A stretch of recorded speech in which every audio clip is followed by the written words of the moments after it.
Good morning everyone. आपका exam BCA channel में स्वागत है। आज हम part 2 of conditional statement cover करने वाले हैं। इसके अंदर हम स्विच केस स्टेटमेंट देखने वाले हैं। स्विच केस स्टेटमेंट क्या होती है, उसकी जनरल फॉर्म प्लस जो उसका फ्लो चार्ट है और उनकी जो वर्किंग है उसको हम एक्सप्लेन करने वाले हैं आज। इसके बाद एक पार्ट 3 वीडियो रहेगा, उसमें हम इसको पूरा कंप्लीट कर देंगे। अभी ये जो सेकंड पार्ट है उसको हम शुरू करते हैं।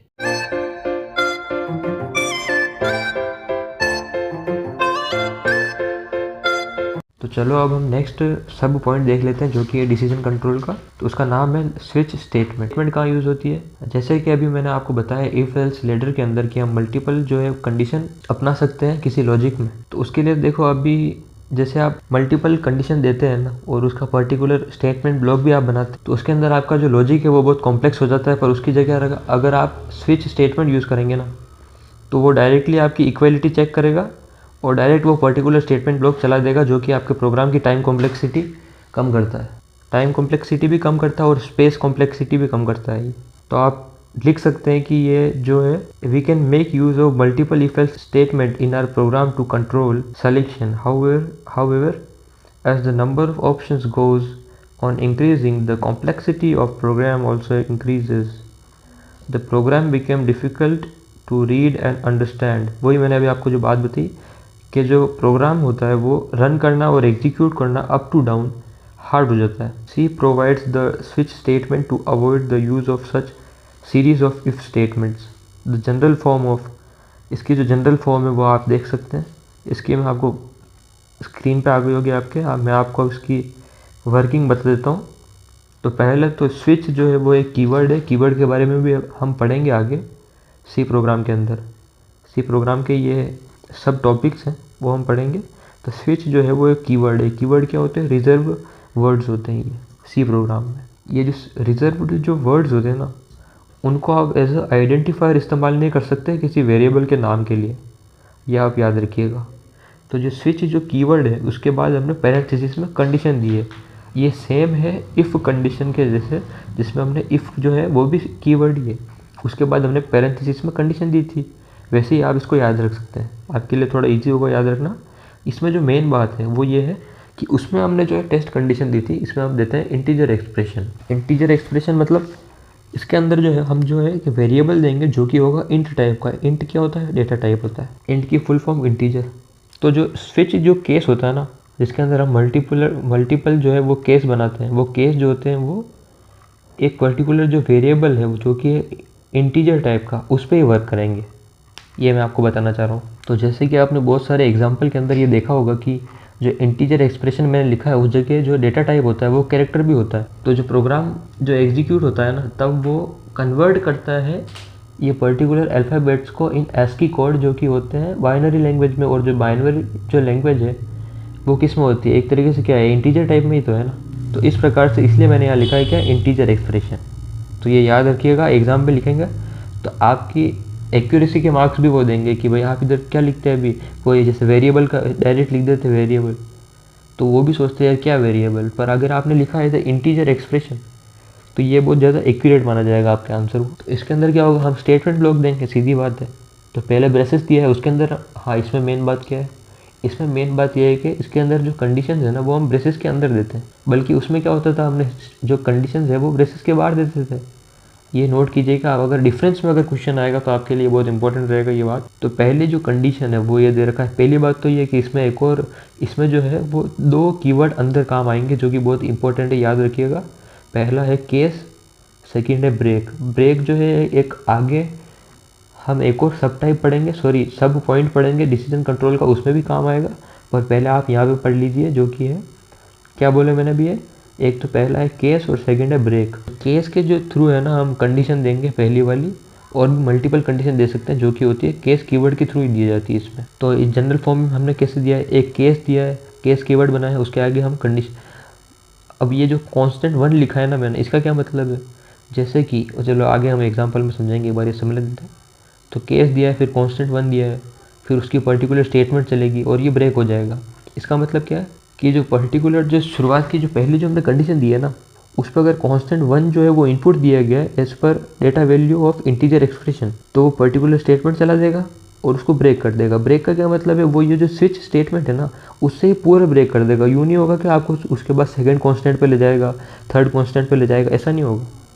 सेम ये वही केस है जिस प्रकार से इफ एल्स लेटर में होता है। उसमें क्या होता है, एक पर्टिकुलर कंडीशन मेट होती ही वो स्टेटमेंट ब्लॉक चलती है, हम स्किप कर देंगे ना। पर इसमें क्या होता है ना, ब्रेक लगाना ज़रूरी होता है। ब्रेक वाला जो कीवर्ड है उसको लगाना ज़रूरी होता है हर एक स्टेटमेंट के बाद। क्यों, अगर आप ये ब्रेक वाला जो कीवर्ड है वो अगर नहीं लगाओगे ना, तो ये आगे वाली जो स्टेटमेंट ब्लॉक्स है ना वो भी चला देगा, किसकी, अलग अलग कंडीशंस की। और उसके बाद हमने ब्रेक, और इसमें एक इम्पॉर्टेंट बात यह है कि एक भी कंडीशन मैट नहीं हो रही ना, तो हम एक डिफ़ॉल्ट कीवर्ड भी लेंगे, उसके आगे कॉलन लगा देंगे और फिर नीचे हम उसका डिफ़ॉल्ट स्टेटमेंट ब्लॉक चला देंगे। उसके नीचे भी आप ब्रेक लिखें या ना लिखें एक ही बात है। और ऐसे करके ये ब्रेसेस में फिर बंद हो जाएगा और फिर नीचे जो फर्दर जो फॉलोइंग स्टेटमेंट्स है वो चल जाएगी। जैसे यहाँ पे एक जनरल फॉर्म में स्टेटमेंट -a दिया है, तो ये मैंने आपको जनरल फॉर्म है वो एक्सप्लेन कर दी है। अभी आपको मैं एक बार फ्लो चार्ट बता देता हूँ। आप एग्ज़ाम में ये ज़रूर लिखिएगा कि जो स्विच केस होता है ना वो इक्वलिटी चेक करता है। इक्वलिटी चेक मतलब मैंने आपको पहले रिलेशनल ऑपरेटर बताए थे, इफ़ की जो टेस्ट कंडीशन है ना उसके अंदर हम रिलेशनल ऑपरेटर लेते हैं। रिलेशनल ऑपरेटर कैसे होता है, तो greater than, equal to, not equal to, less than, equal to, ये सब जो है वो रिलेशनल ऑपरेटर है। पर इसमें हम जो है वो सिर्फ असाइनमेंट ऑपरेटर का काम लेते हैं, असाइनमेंट ऑपरेटर और इक्वल टू का। जैसे ही कंडीशन जो है वो इक्वल टू पे आई, वो पर्टिकुलर स्टेटमेंट ब्लॉक चल जाएगा। इसमें यूँ नहीं होता कि जैसे कि वो पर्टिकुलर वैल्यू है वो अगर ग्रेटर है तो ही वो स्टेटमेंट ब्लॉक चलेगा, ऐसा नहीं होता इसमें अगर वो वैल्यू है पर्टिकुलर अगर इक्वल होगी ना तभी वो कंडीशन मैट होगी और वो स्टेटमेंट ब्लॉक चलाएगा। इक्वलिटी चेक का मतलब, इक्वलिटी से आप समझ सकते हैं इक्वल होना चाहिए, मतलब इक्वल होना चाहिए, ठीक है। तो आप फ्लो चार्ट पे देख सकते हैं कि पहले एंट्री हो रही है और टेस्ट कंडीशन है। सारे जितने भी सब पॉइंट्स है ना ये अपने डिसीजन कंट्रोल के, सब में पहले एंट्री होगी और फिर कंडीशन तो दी जाएगी ना, आप समझ सकते हैं। कंडीशन में क्या है, केस वन क्यों, ऊपर तो जो है वो टेस्ट कंडीशन नहीं है स्विच के साथ, वो तो है इंटीजर एक्सप्रेशन। जो एक जो वेरिएबल हम जो लेंगे ना, वो वेरिएबल का जो नाम है, आइडेंटिफायर जिसे कहते हैं, वो हम यहाँ लगाएंगे ब्रेसेस के अंदर। और कंडीशन जो है वो तो पैरेंथेसिस के अंदर हम वेरिएबल के आइडेंटिफायर लगाएंगे और ब्रेसेस के अंदर है वो कंडीशन। जो पहले कंडीशन जो है वो इक्वलिटी चेक होगी, एंट्री होती है केस 1 चलेगा। तो पहले एंट्री हो रही है, फिर एक डायमंड के थ्रू हमने कंडीशन दे दी है जो कि केस 1 है। केस 1 ही तो इवैल्यूएट होगी ना, ऊपर तो हमने इंटीजर एक्सप्रेशन दिया है। तो अगर जो केस 1 है वो अगर ट्रू हुआ ना तो स्टेटमेंट ब्लॉक 1 चलेगा। आप देख सकते हैं जनरल फॉर्म में क्या हो रहा है, स्टेटमेंट ब्लॉक वाला 1 चल रहा है, ओके। और अगर ये कंडीशन जो है वो फॉल्स हुई तो हम नीचे जाके एक और कंडीशन दे रहा है, वो कंडीशन 2, केस 2 दे रखा है, आप देख सकते हैं। फिर अगर वो कंडीशन ट्रू हो गई तो स्टेटमेंट ब्लॉक 2 चल जाएगा, और वो भी अगर फॉल्स हो गई तो स्टेटमेंट ब्लॉक 3 पे जाएगा। वो मैंने अभी आपको कहा इक्वलिटी चेक, तो पहले पे इक्वलिटी चेक करेगा, वो नहीं हुई तो फॉल्स, सेकंड चेक करेगा, इक्वलिटी चेक नहीं हुई तो फॉल्स। ऐसे करते करते कहीं ना कहीं तो उसकी कंडीशन मैच हो जाएगी, और नहीं हुई तो वो डिफ़ॉल्ट वाला चला देगा। तो जैसे आप देख सकते हैं कि केस 3 है, उसमें अगर ट्रू हुआ तो स्टेटमेंट ब्लॉक 3 चल जाएगा, और फॉल्स हुआ तो केस एन तक जा रहा है, वो अगर एन वाला ब्लॉक भी चल जाएगा। अगर एन वाली इक्वलिटी चेक पे वो मैच हुई कंडीशन, तो नहीं हुई तो डिफ़ॉल्ट ब्लॉक चलेगा।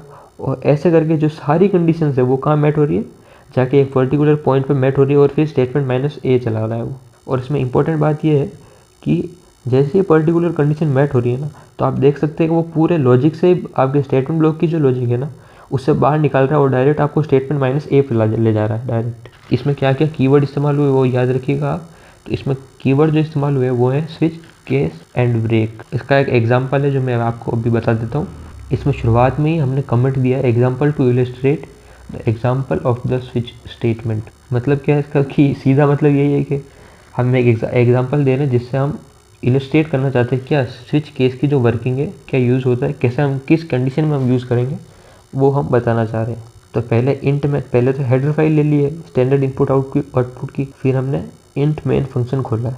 उसके अंदर हमने एक वेरिएबल डिक्लेयर किया है जो कि इंट डेटा टाइप का, कैरेक्टर डेटा टाइप का भी आप कर सकते हैं। फिर प्रिंट एफ से CMD पे शो करेगा क्या, एंटर कोड फॉर ग्रेड। एक बात तो मैं आपको पहले बता दूं कि इसमें वही सेम जो है हम बताना चाहते हैं क्या, कि पहले वो एक ग्रेड पूछेगा, परसेंटेज पूछेगा, और परसेंटेज के बेसिस पे मल्टीपल कंडीशन है, first class, second class, fail वगैरह, वही हम बताना चाहते हैं इसमें भी। तो इसमें वही है, पहले कीबोर्ड से वो इनपुट लेगा थ्रू यूज़र। उसके लिए क्या करना होता है, हमें स्कैनफ से लेना होता है, वो पर्टिकुलर जो वैल्यू है वो एक वेरिएबल में स्टोर रहेगी जो कि है इंट टाइप का। इंट टाइप का ही क्यों लिया हमने, तो इंट टाइप का लोगे तो बेटर रहेगा। क्यों? क्योंकि इंटीजर एक्सप्रेशन होना चाहिए स्विच कीवर्ड के साथ। मैंने अभी आपको जनरल फॉर्म में बताया था। तो फिर हमने ग्रेड ले लिया। हमने ग्रेड क्या है, आइडेंटिफायर, मैंने आपको भी बताया था। तो फिर अब क्या होगा, कंडीशन इवेल्युएट होगी। क्या चेक होगा, इक्वलिटी चेक होगा। तो पहली कंडीशन चेक हो रही है, तो कीबोर्ड से अगर 1 दबाया है ना उसने, तो इसका मतलब क्या है कि वो प्रिंट क्या करेगा, डिस्टिंक्शन। और अगर कीबोर्ड से अगर 2 दबाया है इसमें, हाँ, और मैं आपको एक बात बता दूं कि इसमें परसेंटेज ना लेकर हमने एक तरीके से जो है रैंक ले ली है। जैसे आपकी रैंक 1 आई है या 2 आई है, तो वो चीज़ है, ठीक है। तो जैसे अगर 1 आई है ना, तो एक तरीके से डिस्टिंक्शन है। और अगर 2 आई है तो फर्स्ट क्लास है। एक बार ये बस एक लॉजिक बनाने का जो है तरीका है, बाकी ये आप इसको कहीं भी रियलिस्टिक वे में रिलेट मत कीजिएगा। बस ये एक लॉजिक बनाने के लिए हमने आपको समझाया है। तो केस 1 पे डिस्टिंक्शन है, केस 2 पे क्या है, फर्स्ट क्लास है, थर्ड पे सेकंड क्लास, फोर्थ पे फेल। और अगर ये कंडीशन सारी नहीं चली ना, तो एक डिफ़ॉल्ट स्टेटमेंट है जो कि रिजल्ट डिक्लेयर करके और फिर ब्रेक कर दिया है हमने इसको। तो फिर हम स्विच केस से बाहर आ जाएंगे और प्रिंट करके एंड ऑफ एग्जाम्पल हो जाएगा।